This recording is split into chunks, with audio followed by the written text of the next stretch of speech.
ਵਾਹਿਗੁਰੂ ਜੀ ਕਾ ਖਾਲਸਾ ਵਾਹਿਗੁਰੂ ਜੀ ਕੀ ਫਤਿਹ।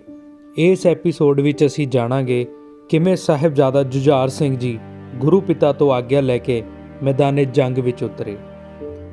ਸਾਹਿਬਜ਼ਾਦਾ ਅਜੀਤ ਸਿੰਘ ਨੇ ਜਦੋਂ ਸ਼ਹਾਦਤ ਪ੍ਰਾਪਤ ਕੀਤੀ ਤਾਂ ਸਾਹਿਬ ਜੁਝਾਰ ਸਿੰਘ ਜੀ ਗੁਰੂ ਪਿਤਾ ਸਨਮੁਖ ਹੱਥ ਜੋੜ ਕੇ ਖੜੇ ਹੋ ਗਏ ਅਤੇ ਸਾਹਿਬਜ਼ਾਦੇ ਨੇ ਗੁਰੂ ਸਾਹਿਬ ਸਨਮੁਖ ਬੇਨਤੀ ਕੀਤੀ ਕਿ ਪਿਤਾ ਜੀ, ਮੈਨੂੰ ਵੀ ਮੈਦਾਨ ਵਿੱਚ ਵੈਰੀ ਨਾਲ ਜੂਝ ਕੇ ਸ਼ਹੀਦ ਹੋਣ ਦੀ ਇਜਾਜ਼ਤ ਬਖਸ਼ਿਸ਼ ਕਰੋ ਅਤੇ ਰਣ ਭੂਮੀ ਲਈ ਵਿਦਾ ਕਰੋ। ਪਿਤਾ ਜੀ, ਭਰਾ ਤੋਂ ਵਿਛੜ ਕੇ ਮੈਂ ਜੀ ਨਹੀਂ ਸਕਦਾ। ਵੱਡੇ ਵੀਰ ਤੋਂ ਬਿਨਾਂ ਤਾਂ ਮੈਂ ਕੁਝ ਪਲ ਵੀ ਨਹੀਂ ਰਹਿ ਸਕਦਾ। ਸੌਣਾ ਖਾਣਾ ਪੀਣਾ ਮੈਨੂੰ ਵੀਰ ਤੋਂ ਬਿਨਾਂ ਬਿਲਕੁਲ ਚੰਗਾ ਨਹੀਂ ਲੱਗਦਾ। ਕਿਰਪਾ ਮੈਨੂੰ ਵੀ ਮੈਦਾਨੇ ਜੰਗ ਵਿੱਚ ਸ਼ਹੀਦ ਹੋਣ ਵਾਸਤੇ ਵਿਦਾ ਕਰੋ। ਗੁਰੂ ਪਾਤਸ਼ਾਹ ਪਾਸ ਹੱਥ ਜੋੜ ਕੇ ਸਾਹਿਬ ਜੁਝਾਰ ਸਿੰਘ ਖੜਾ ਸੀ ਅਤੇ ਮੈਦਾਨੇ ਜੰਗ ਵਿੱਚ ਜਾਣ ਦੀ ਇਜਾਜ਼ਤ ਮੰਗ ਰਿਹਾ ਸੀ।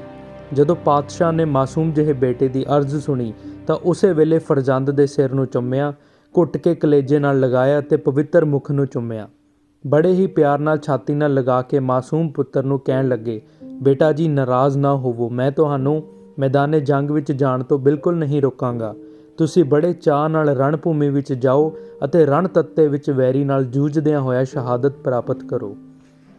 ਗੁਰੂ ਪਾਤਸ਼ਾਹ ਨੇ ਸਾਹਿਬ ਜੁਝਾਰ ਸਿੰਘ ਨੂੰ ਕਿਹਾ ਕਿ ਬੇਟਾ, ਮੈਂ ਤਾਂ ਛੋਟੀ ਉਮਰੇ ਹੀ ਪਿਤਾ ਜੀ ਨੂੰ ਵੀ ਕਿਸੇ ਦੇ ਧਰਮ ਦੀ ਰੱਖਿਆ ਹੇਤ ਸ਼ਹਾਦਤ ਪ੍ਰਾਪਤ ਕਰਨ ਲਈ ਤੋਰਿਆ ਸੀ।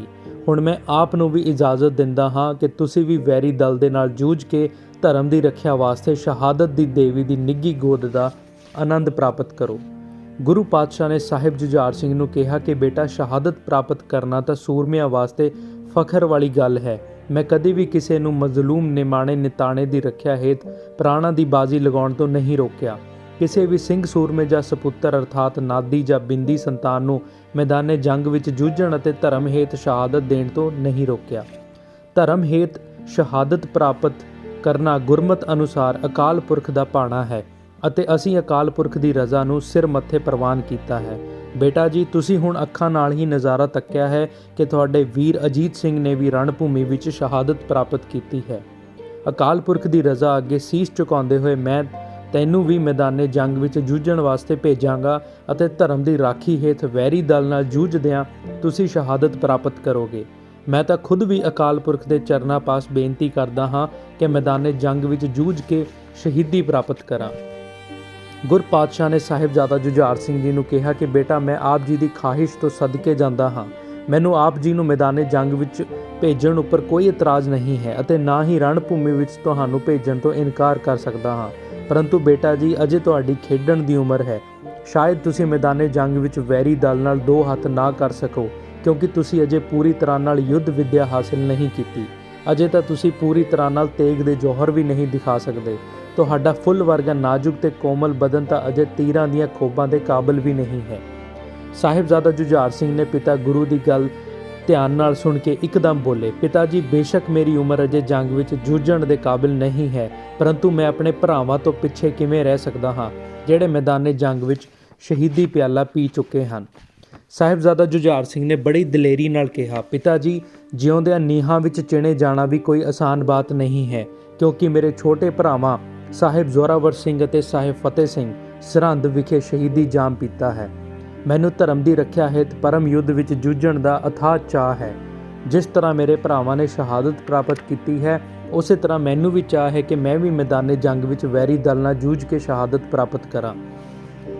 ਜੁਝਾਰ ਸਿੰਘ ਨੇ ਕਿਹਾ, ਬੇਸ਼ੱਕ ਮੇਰੀ ਉਮਰ ਛੋਟੀ ਹੈ ਅਤੇ ਮੈਂ ਮੈਦਾਨੇ ਜੰਗ ਵਿੱਚ ਜੂਝ ਨਹੀਂ ਸਕਦਾ, ਪਰੰਤੂ ਸ਼ਹਾਦਤ ਤਾਂ ਪ੍ਰਾਪਤ ਕਰ ਸਕਦਾ ਹਾਂ। ਬੇਸ਼ੱਕ ਤੇਗ ਚਲਾਉਣੀ ਨਹੀਂ ਆਉਂਦੀ, ਪਰੰਤੂ ਤੇਗ ਦਾ ਫੱਟ ਖਾ ਕੇ ਸ਼ਹੀਦੀ ਪ੍ਰਾਪਤੀ ਕਰਨੀ ਤਾਂ ਆਉਂਦੀ ਹੈ। ਗੁਰੂ ਗੋਬਿੰਦ ਸਿੰਘ ਜੀ ਮਹਾਰਾਜ ਨੇ ਬੜੀ ਨਿੰਮੀ ਅਤੇ ਹੌਲੀ ਜਿਹੀ ਆਵਾਜ਼ ਨਾਲ ਕਿਹਾ ਕਿ ਬੇਟਾ, ਤੁਹਾਡਾ ਪਾਲਣ ਪੋਸ਼ਣ ਬੜੇ ਹੀ ਚਾਵਾਂ ਮਲਾਰਾਂ ਨਾਲ ਕੀਤਾ ਗਿਆ ਹੈ। ਬਚਪਨ ਤੋਂ ਹੀ ਤੁਹਾਨੂੰ ਕਿਸੇ ਚੀਜ਼ ਤੋਂ ਵਾਂਝਾ ਨਹੀਂ ਰਹਿਣ ਦਿੱਤਾ। ਆਪ ਦੀ ਹਰ ਖਾਹਿਸ਼ ਨੂੰ ਪੂਰਾ ਕੀਤਾ ਹੈ। ਫਿਰ ਗੁਰੂ ਪਾਤਸ਼ਾਹ ਨੇ ਉਸ ਮਾਸੂਮ ਜਿਹੇ ਜਾਬਾਜ਼ ਯੋਧੇ ਨੂੰ ਬੜੇ ਪਿਆਰ ਨਾਲ ਨੇੜੇ ਬੁਲਾਇਆ ਅਤੇ ਕਿਹਾ, ਮੇਰੇ ਕੋਲ ਆਓ, ਤੁਹਾਡੇ ਪਵਿੱਤਰ ਸਰੀਰ ਉੱਪਰ ਸ਼ਸਤਰ ਸਜਾ ਦੇਵਾਂ, ਤੁਹਾਨੂੰ ਇਹ ਛੋਟੀ ਜਿਹੀ ਕਮਾਨ ਧਾਰਨ ਕਰਾਵਾਂ ਅਤੇ ਆਪ ਦੇ ਹੱਥ ਵਿੱਚ ਸ਼ਮਸ਼ੀਰ ਦੇਵਾਂ ਤਾਂ ਜੋ ਤੁਸੀਂ ਮੈਦਾਨੇ ਜੰਗ ਵਿੱਚ ਵੈਰੀ ਦੇ ਆਹੂ ਲਾ ਸਕੋ। ਗੁਰੂ ਪਾਤਸ਼ਾਹ ਨੇ ਜੁਝਾਰ ਸਿੰਘ ਨੂੰ ਕਿਹਾ, ਬੇਟੇ, ਮੈਂ ਤੁਹਾਨੂੰ ਤਲਵਾਰ ਵਰਗਾ ਛੋਟਾ ਜਿਹਾ ਖੰਜਰ ਸੌਂਪ ਰਿਹਾ ਹਾਂ। ਇਸ ਦੀ ਤਲਵਾਰ ਵਾਂਗ ਵਰਤੋਂ ਕਰਨੀ। ਆਪ ਨੂੰ ਨੇਜ਼ਾ ਦੇ ਰਿਹਾ ਹਾਂ ਜਿਸ ਨਾਲ ਤੁਸੀਂ ਮੈਦਾਨੇ ਜੰਗ ਵਿੱਚ ਵੈਰੀ ਦਲਾਂ ਨੂੰ ਚੀਰ ਕੇ ਰੱਖ ਦੇਣਾ। ਤੁਸੀਂ ਧਰਮ ਯੁੱਧ ਵਿੱਚ ਜੂਝਣ ਵਾਸਤੇ ਜਾ ਰਹੇ ਹੋ ਅਤੇ ਧਰਮ ਤੋਂ ਹੀਣੇ ਇਹਨਾਂ ਵੈਰੀਆਂ ਨੂੰ ਚੰਗੀ ਤਰ੍ਹਾਂ ਸਬਕ ਸਿਖਾਉਣਾ। ਜੇਕਰ ਮੈਦਾਨੇ ਜੰਗ ਵਿੱਚ ਜੂਝਦਿਆਂ ਜੇਕਰ ਆਪ ਦੇ ਤਨ ਉੱਪਰ ਕੋਈ ਘਾव ਲੱਗ ਜਾਵੇ ਤਾਂ ਬਿਲਕੁਲ ਮਾਯੂਸ ਨਹੀਂ ਹੋਣਾ, ਸਗੋਂ ਚੜ੍ਹਦੀ ਕਲਾ ਵਿੱਚ ਰਹਿਣਾ। ਜਦੋਂ ਮੈਦਾਨੇ ਜੰਗ ਵਿੱਚ ਜੂਝਦਿਆਂ ਦੁਸ਼ਮਣ ਦਾ ਤੀਰ ਤੁਹਾਡੇ ਸੀਨੇ ਵਿੱਚ ਆ ਕੇ ਲੱਗੇ ਤਾਂ ਤੁਸੀਂ ਮੂੰਹ ਵਿੱਚੋਂ ਸੀ ਨਹੀਂ ਕਰਨਾ, ਬੇਟਾ ਜੀ ਤੁਸੀਂ ਮੈਨੂੰ ਬਹੁਤ ਪਿਆਰੇ ਹੋ। ਪਰ ਮੈਦਾਨੇ ਜੰਗ ਵਿੱਚ ਜੂਝਦਿਆਂ ਜੇਕਰ ਸ਼ਹੀਦੀ ਦਾ ਸਮਾਂ ਆ ਬਣੇ ਤਾਂ ਮੂੰਹ ਤੋਂ ਉਫ ਤੱਕ ਨਹੀਂ ਕਰਨਾ। ਗੁਰੂ ਗੋਬਿੰਦ ਸਿੰਘ ਮਹਾਰਾਜ ਫਰਮਾਏ, ਬੇਟਾ ਜੀ ਜਾ ਕੇ ਮੈਦਾਨੇ ਜੰਗ ਵਿੱਚ ਸ਼ਹਾਦਤ ਦਾ ਇਲਾਹੀ ਜਾਮ ਪੀਓ। ਤੁਸੀਂ ਅਕਾਲ ਪੁਰਖ ਦੀ ਬਖਸ਼ੀ ਹੋਈ ਦਾਤ ਹੋ। ਮੈਂ ਤਾਂ ਪ੍ਰਸੰਨ ਹਾਂ ਕਿ ਤੁਸੀਂ ਪਰਮ ਪਿਤਾ ਦੀ ਗੋਦ ਵਿੱਚ ਬਿਰਾਜਣ ਜਾ ਰਹੇ ਹੋ। ਵਾਹਿਗੁਰੂ ਦੀ ਦਾਤ ਮੈਂ ਉਸ ਦੇ ਹਵਾਲੇ ਕਰਦਾ ਹਾਂ। ਬੇਟਾ ਮੈਦਾਨੇ ਜੰਗ ਵਿੱਚ ਵੈਰੀ ਨਾਲ ਜੂਝ ਕੇ ਜ਼ੁਲਮ ਦਾ ਖਾਤਮਾ ਕਰੋ ਅਤੇ ਸ਼ਹਾਦਤ ਪ੍ਰਾਪਤ ਕਰੋ। ਬੇਟਾ ਅਕਾਲ ਪੁਰਖ ਨੂੰ ਕਦੇ ਨਾ ਵਿਸਾਰਨਾ ਅਤੇ ਉਸ ਦੇ ਸਿਮਰਨ ਵਿੱਚ ਲੀਨ ਹੋ ਕੇ ਰਣ ਭੂਮੀ ਵਿੱਚ ਐਸੇ ਤੇਗ ਦੇ ਜੋਹਰ ਵਿਖਾਓ ਕਿ ਸਿੱਖੀ ਦਾ ਨਾਮ ਸਾਰੇ ਸੰਸਾਰ 'ਤੇ ਰੋਸ਼ਨ ਹੋ ਜਾਵੇ। ਅਕਾਲ ਪੁਰਖ ਆਪ ਨੂੰ ਮੈਦਾਨੇ ਜੰਗ ਵਿੱਚ ਜੂਝਣ ਦਾ ਹੌਸਲਾ ਅਤੇ ਉਤਸ਼ਾਹ ਬਖਸ਼ਿਸ਼ ਕਰਨ। ਬੇਟਾ ਤੁਸੀਂ ਸ਼ਹੀਦੀ ਖੁਮਾਰੀਆਂ ਪ੍ਰਾਪਤ ਕਰਨ ਲਈ ਬੜੇ ਉਤਾਵਲੇ ਲੱਗ ਰਹੇ ਹੋ। ਅਕਾਲ ਪੁਰਖ ਆਪ ਨੂੰ ਸ਼ਹੀਦੀ ਦਾ ਜਾਮ ਬਖਸ਼ਣ। ਬੇਟਾ ਤੁਸੀਂ ਇਸ ਪੰਥ ਦੇ ਬੇੜੇ ਦਾ ਮਲਾਹ ਹੋ। ਤੁਸੀਂ ਹੀ ਸ਼ਹਾਦਤ ਦੇ ਕੇ ਕੌਮ ਦੇ ਗੁਲਸ਼ਨ ਨੂੰ ਬਹਾਰ ਬਖਸ਼ਿਸ਼ ਕਰਨੀ ਹੈ। ਸੰਸਾਰ ਵਿੱਚ ਜ਼ੁਲਮ ਨੂੰ ਨਾਸ਼ ਕਰਨ ਵਾਸਤੇ ਜ਼ਾਲਮ ਨਾਲ ਜੂਝ ਕੇ ਸੀਸ ਭੇਟ ਕਰਨ ਨਾਲ ਹੀ ਧਰਮ ਦੀ ਕਿਸ਼ਤੀ ਕਿਨਾਰੇ ਉੱਪਰ ਪਹੁੰਚ ਸਕਦੀ ਹੈ। ਤੁਹਾਡੇ ਦੋ ਛੋਟੇ ਵੀਰ ਤਾਂ ਸਰਸਾ ਦੇ ਕਿਨਾਰੇ ਵਿਛੜ ਚੁੱਕੇ ਹਨ। ਇੱਕ ਵੱਡਾ ਭਰਾ ਸਾਹਿਬ ਅਜੀਤ ਸਿੰਘ ਰਣ ਭੂਮੀ ਵਿੱਚ ਸ਼ਹੀਦ ਹੋਇਆ ਪਿਆ ਹੈ। ਤੁਸੀਂ ਹੀ ਮੇਰੇ ਗੁਲਸ਼ਨ ਦੇ ਆਖਰੀ ਨਿਸ਼ਾਨ ਸੀ ਜੋ ਮੇਰੇ ਪਾਸ ਰਹਿ ਗਏ ਹੋ, ਪਰ ਹੁਣ ਤੁਹਾਨੂੰ ਵੀ ਰਣ ਭੂਮੀ ਵਿੱਚ ਸ਼ਹੀਦ ਹੋਣ ਲਈ ਵਿਦਾ ਹੋਣਾ ਪਵੇਗਾ, ਕਿਉਂਕਿ ਤੁਹਾਡੇ ਵੱਡੇ ਭਰਾ ਅਕਾਲ ਪੁਰਖ ਦੀ ਗੋਦ ਵਿੱਚ ਲਾੜੀ ਮੌਤ ਨੂੰ ਪਰਨਾ ਕੇ ਪਹੁੰਚ ਚੁੱਕੇ ਹਨ ਅਤੇ ਤੁਹਾਡਾ ਇੰਤਜ਼ਾਰ ਕਰ ਰਹੇ ਹਨ। ਗੁਰੂ ਗੋਬਿੰਦ ਸਿੰਘ ਮਹਾਰਾਜ ਨੇ ਬੜੇ ਪਿਆਰ ਨਾਲ ਜਿਗਰ ਦੇ ਟੋਟੇ ਸਾਹਿਬ ਜੁਝਾਰ ਸਿੰਘ ਵੱਲ ਤੱਕਿਆ ਤੇ ਕਿਹਾ, ਬੇਟਾ ਮੇਰੀ ਇੱਛਾ ਹੈ ਕਿ ਮੈਂ ਰਣ ਭੂਮੀ ਵਿੱਚ ਤੁਹਾਡੀ ਤੇਗ ਦੇ ਜੌਹਰ ਵੇਖਣਾ ਚਾਹੁੰਦਾ ਹਾਂ। ਮੈਂ ਅੱਖਾਂ ਦੇ ਸਾਹਮਣੇ ਤੁਹਾਨੂੰ ਵੈਰੀ ਦਲ ਨਾਲ ਜੂਝਦੇ ਹੋਏ ਅਤੇ ਸ਼ਹੀਦੀ ਪ੍ਰਾਪਤ ਕਰਦੇ ਹੋਏ ਵੇਖਣਾ ਚਾਹੁੰਦਾ ਹਾਂ। ਗੁਰੂ ਪਾਤਸ਼ਾਹ ਨੇ ਮੈਦਾਨੇ ਜੰਗ ਵੱਲ ਤੋਰਦਿਆਂ ਸਾਹਿਬ ਜੁਝਾਰ ਸਿੰਘ ਨੂੰ ਕਿਹਾ, ਮੈਦਾਨੇ ਜੰਗ ਵਿੱਚ ਜੂਝ ਕੇ ਸ਼ਹੀਦੀ ਪ੍ਰਾਪਤ ਕਰਨ ਉਪਰੰਤ ਜਦੋਂ ਤੁਸੀਂ ਅਕਾਲ ਪੁਰਖ ਦੀ ਗੋਦ ਵਿੱਚ ਬਿਰਾਜੋਗੇ ਤਾਂ ਤੁਹਾਡੇ ਦਾਦਾ ਜੀ ਨਾਲ ਮਿਲਾਪ ਹੋਵੇਗਾ, ਜੋ ਹਿੰਦੂ ਧਰਮ ਦੀ ਰੱਖਿਆ ਹੇਤ ਸ਼ਹੀਦੀ ਜਾਮ ਪੀ ਕੇ ਅਕਾਲ ਪੁਰਖ ਪਾਸ ਜਾ ਬਿਰਾਜੇ ਹਨ। ਜਦੋਂ ਤੁਸੀਂ ਸ਼ਹੀਦੀ ਪ੍ਰਾਪਤ ਕਰਕੇ ਸਵਰਗ ਆ ਪਹੁੰਚੋਗੇ ਤਾਂ ਤੁਹਾਨੂੰ ਉੱਥੇ ਕੁਝ ਮਹਾਪੁਰਸ਼ ਜਾਂ ਪਹਿਲੇ ਜੋਤ ਗੁਰੂ ਨਾਨਕ ਸਾਹਿਬ ਮਿਲਣਗੇ। ਜੇਕਰ ਤੁਹਾਨੂੰ ਸ਼ਹੀਦੀ ਉਪਰੰਤ ਅਕਾਲ ਪੁਰਖ ਦੇ ਦਰਸ਼ਨ ਦਿਦਾਰੇ ਹੋਣ ਤਾਂ ਬਿਆਨ ਕਰਨਾ ਕਿ ਗੁਰੂ ਗੋਬਿੰਦ ਸਿੰਘ ਨੇ ਇਨਸਾਨੀਅਤ ਦੀ ਜ਼ਾਤ ਨੂੰ ਜ਼ੁਲਮਾਂ ਤੋਂ ਮੁਕਤ ਕਰਨ ਲਈ ਹਰ ਕੁਰਬਾਨੀ ਦਿੱਤੀ ਹੈ ਤੇ ਇੱਥੋਂ ਤੱਕ ਕਿ ਪੰਥ ਖਾਲਸੇ ਦੀ ਚੜ੍ਹਦੀ ਕਲਾ ਵਾਸਤੇ ਚਾਰੇ ਪੁੱਤਰ ਵੀ ਸ਼ਹੀਦ ਕਰਵਾ ਦਿੱਤੇ ਹਨ। ਗੁਰੂ ਪਾਤਸ਼ਾਹ ਪਾਸੋਂ ਅਸੀਸ ਲੈ ਕੇ ਅਤੇ ਹੁਕਮ ਪਾ ਕੇ ਸਾਹਿਬ ਜੁਝਾਰ ਸਿੰਘ ਜੀ ਫਤਿਹ ਗਜ਼ਾ ਕੇ ਮੈਦਾਨੇ ਜੰਗ ਵਿੱਚ ਜਾ ਕੁੱਦੇ ਦੁਸ਼ਮਣਾਂ ਦੇ ਆਹੂ ਲਾ ਕੇ ਰੱਖ ਦਿੱਤੇ। ਵੈਰੀ ਦਲਾਂ ਅੰਦਰ ਐਸੀ ਭਗਦੜ ਮਚਾ ਦਿੱਤੀ ਕਿ ਕਈ ਬਹਾਦਰ ਸੂਰਮੇ ਵੀ ਰਣ ਭੂਮੀ ਨੂੰ ਛੱਡ ਕੇ ਕਾਇਰਾਂ ਵਾਂਗ ਭੱਜਣ ਲੱਗੇ। ਇਸ ਤਰ੍ਹਾਂ ਲੱਗ ਰਿਹਾ ਸੀ ਕਿ ਆਪਣੇ ਆਪ ਨੂੰ ਸ਼ੇਰ ਅਖਵਾਉਣ ਵਾਲੇ ਸੂਰਮੇ ਗਿੱਦੜਾਂ ਵਾਂਗ ਮੈਦਾਨੇ ਜੰਗ ਅੰਦਰ ਕਾਇਰ ਆਪ ਰਹੇ ਹੋਣ। ਸਾਹਿਬਜ਼ਾਦੇ ਨੇ ਮੈਦਾਨੇ ਜੰਗ ਅੰਦਰ ਕੋਹਰਾਮ ਮਚਾ ਕੇ ਰੱਖ ਦਿੱਤਾ।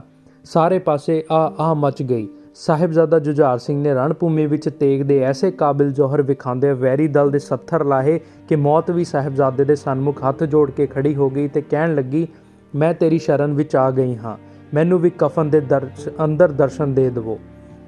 ਮੌਤ ਸਾਹਿਬਜ਼ਾਦਾ ਜੁਝਾਰ ਸਿੰਘ ਨੂੰ ਆਖਣ ਲੱਗੀ, ਮੈਂ ਜਿਸ ਅਕਾਲ ਪੁਰਖ ਦੀ ਰਜ਼ਾ ਅਧੀਨ ਖੁਦ ਆਪਣਾ ਕਾਰਜ ਕਰਦੀ ਹਾਂ ਉਹ ਤਾਂ ਖੁਦ ਤੇਰੇ ਉੱਪਰ ਮਿਹਰਬਾਨ ਹੈ। ਤੇਰੀਆਂ ਬਾਹਾਂ ਅੰਦਰ ਦਸ਼ਮੇਸ਼ ਪਿਤਾ ਦਾ ਬਖਸ਼ਿਆ ਹੋਇਆ ਅਥਾਹ ਬਲ ਤੇ ਪਕੜ ਹੈ। ਮੈਦਾਨੇ ਜੰਗ ਵਿੱਚ ਸਾਹਿਬਜ਼ਾਦਾ ਜੁਝਾਰ ਸਿੰਘ ਨੇ ਵੈਰੀ ਦਲਾਂ ਦੇ ਆਹੂ ਲਾ ਕੇ ਰੱਖ ਦਿੱਤੇ। ਕਈਆਂ ਨੂੰ ਸਦਾ ਦੀ ਨੀਂਦ ਸਵਾ ਦਿੱਤਾ ਅਤੇ ਅਨੇਕਾਂ ਨੂੰ ਹੀ ਜ਼ਖਮੀ ਕਰ ਦਿੱਤਾ। ਵੈਰੀ ਦਲ ਦੇ ਇੱਕ ਦਸਤੇ ਉੱਪਰ ਸਾਹਿਬ ਜੁਝਾਰ ਸਿੰਘ ਨੇ ਐਸਾ ਜ਼ਬਰਦਸਤ ਹੱਲਾ ਕੀਤਾ, 21 ਦੇ ਕਰੀਬ ਵੈਰੀਆਂ ਨੂੰ ਧਰਤੀ ਉੱਪਰ ਵਿਛਾ ਕੇ ਰੱਖ ਦਿੱਤਾ। ਕਈ ਨਾਮੀ ਸੂਰਮੇ ਜੋ ਵੇਖਣ ਨੂੰ ਰਾਖਸ਼ਾਂ ਅਤੇ ਸ਼ੈਤਾਨਾਂ ਵਾਂਗ ਮੈਦਾਨੇ ਜੰਗ ਵਿੱਚ ਜੂਝ ਰਹੇ ਸਨ, ਸਾਹਿਬਜ਼ਾਦੇ ਨੇ ਚਿੱਤ ਕਰਕੇ ਰੱਖ ਦਿੱਤੇ। ਸਾਹਿਬਜ਼ਾਦੇ ਨੇ ਮੈਦਾਨੇ ਜੰਗ ਅੰਦਰ ਐਸੇ ਜੰਗੀ ਕਰਤੱਵ ਦਿਖਾਏ ਕਿ ਸਾਰੇ ਪਾਸੇ ਸ਼ੋਰ ਮਚ ਗਿਆ ਸੀ ਕਿ ਛੋਟੇ ਜਿਹੇ ਬੱਚੇ ਨੇ 40 ਦੇ ਕਰੀਬ ਸੂਰਮਿਆਂ ਨੂੰ ਮਾਰ ਮੁਕਾਇਆ ਹੈ। ਵੈਰੀ ਦਲ ਦੇ ਸਿਪਾਹੀ ਇੰਨੇ ਡਰ ਗਏ ਸਨ ਕਿ ਦੂਸਰੇ ਨੂੰ ਕਹਿ ਰਹੇ ਸਨ, ਇਸ ਛੋਟੇ ਜਿਹੇ ਸੂਰਮੇ ਤੋਂ ਬਚ-ਬਚ ਕੇ ਲੜੋ, ਕਿਉਂਕਿ ਇਹ ਗੋਬਿੰਦ ਸਿੰਘ ਜੀ ਦੀ ਬਖਸ਼ੀ ਹੋਈ ਛੋਟੀ ਤਲਵਾਰ ਲੈ ਕੇ ਮੈਦਾਨੇ ਜੰਗ ਵਿੱਚ ਜੂਝਣ ਵਾਸਤੇ ਆਇਆ ਹੈ। ਸਾਹਿਬਜ਼ਾਦਾ ਜੁਝਾਰ ਸਿੰਘ ਦੀ ਛੋਟੀ ਜਿਹੀ ਤਲਵਾਰ ਨਾਲ ਮੈਦਾਨੇ ਜੰਗ ਅੰਦਰ ਦੁਸ਼ਮਣ ਦੇ ਐਸੇ ਲਾਹੂ ਲੈ ਰਹੇ ਸਨ, ਕਈ ਨਾਮੀ ਵਰਿਆਮ ਯੋਧੇ ਹਾਰ ਮੰਨਣ ਵਾਸਤੇ ਮਜਬੂਰ ਹੋ ਗਏ। ਕਈ ਬਹਾਦਰ ਸੂਰਮਿਆਂ ਦੇ ਹੌਸਲੇ ਪ੍ਰਸਤ ਹੋ ਗਏ ਅਤੇ ਬਲਵਾਨ ਸੂਰਮੇ ਕਾਇਰਾ ਵਾਂਗ ਮੈਦਾਨੇ ਜੰਗ ਅੰਦਰੋਂ ਹਾਰ ਮੰਨ ਕੇ ਭੱਜ ਨਿਕਲੇ। ਛੋਟੇ ਜਿਹੇ ਮਾਸੂਮ ਸਾਹਿਬਜ਼ਾਦੇ ਤੋਂ ਡਰ ਕੇ ਕਈ ਸੂਰਮੇ ਹਾਰ ਮੰਨ ਬੈਠੇ। ਸਾਹਿਬਜ਼ਾਦਾ ਜੁਝਾਰ ਸਿੰਘ, ਜੋ ਵੇਖਣ ਨੂੰ ਬੜਾ ਛੋਟਾ ਜਿਹਾ ਕਮਸੀਨ ਨਜ਼ਰ ਆਉਂਦਾ ਸੀ, ਉਸਨੇ ਅਨੇਕਾਂ ਸੂਰਮਿਆਂ ਨੂੰ ਚਿੱਤ ਕਰਕੇ ਰੱਖ ਦਿੱਤਾ।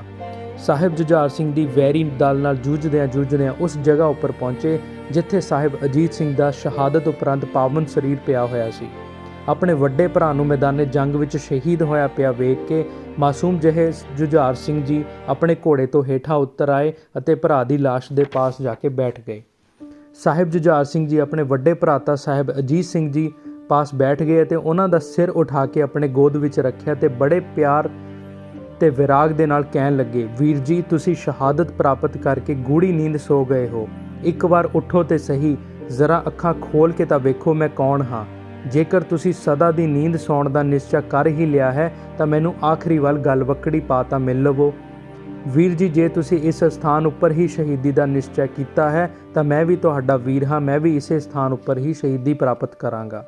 ਸਾਹਿਬਜ਼ਾਦਾ ਜੁਝਾਰ ਸਿੰਘ ਜੀ ਸਾਹਿਬਜ਼ਾਦਾ ਅਜੀਤ ਸਿੰਘ ਜੀ ਦਾ ਪਾਵਨ ਸੀਸ ਗੋਦ ਵਿੱਚ ਲੈ ਕੇ ਇਸੇ ਤਰ੍ਹਾਂ ਵਿਰਾਗਮਈ ਵਾਰਤਾਲਾਪ ਹੀ ਕਰ ਰਹੇ ਸਨ ਕਿ ਅਚਾਨਕ ਇੱਕ ਵੈਰੀ ਨੇ ਇੱਕ ਬਾਣ ਸ਼ਿਸ਼ਤ ਲੈ ਕੇ ਛੋਟੇ ਸਾਹਿਬਜ਼ਾਦੇ ਵੱਲ ਛੱਡਿਆ, ਜੋ ਸਿੱਧਾ ਛਾਤੀ ਵਿੱਚ ਆ ਕੇ ਲੱਗਾ। ਛਾਤੀ ਵਿੱਚ ਤੀਰ ਕੀ ਵਜ੍ਹਾ ਇੰਜ ਲੱਗਾ ਰਿਹਾ ਸੀ ਜਿਵੇਂ ਕਿਸੇ ਕੋਮਲ ਜਿਹੇ ਫੁੱਲ ਦੀ ਛਾਤੀ ਵਿੱਚ ਕੰਡਾ ਆਰ ਪਾਰ ਹੋ ਗਿਆ ਹੋਵੇ। ਕਵੀ ਲਿਖਦਾ ਹੈ ਕਿ ਜਦੋਂ ਛੋਟੇ ਪੁੱਤਰ ਦੀ ਸ਼ਹੀਦੀ ਨੂੰ ਗੁਰੂ ਪਾਤਸ਼ਾਹ ਨੇ ਤੱਕਿਆ ਤਾਂ ਇੰਜ ਲੱਗਿਆ ਜਿਵੇਂ ਸੀਨੇ ਅੰਦਰ ਤੂਫਾਨ ਉੱਠਿਆ ਹੋਵੇ ਤੇ ਸਮੁੰਦਰ ਤੇ ਧਰਤੀ ਉੱਪਰ ਖਾਕ ਉੱਡੀ ਹੋਵੇ, ਅਰਥਾਤ ਹਨੇਰੀ ਆ ਗਈ ਹੋਵੇ।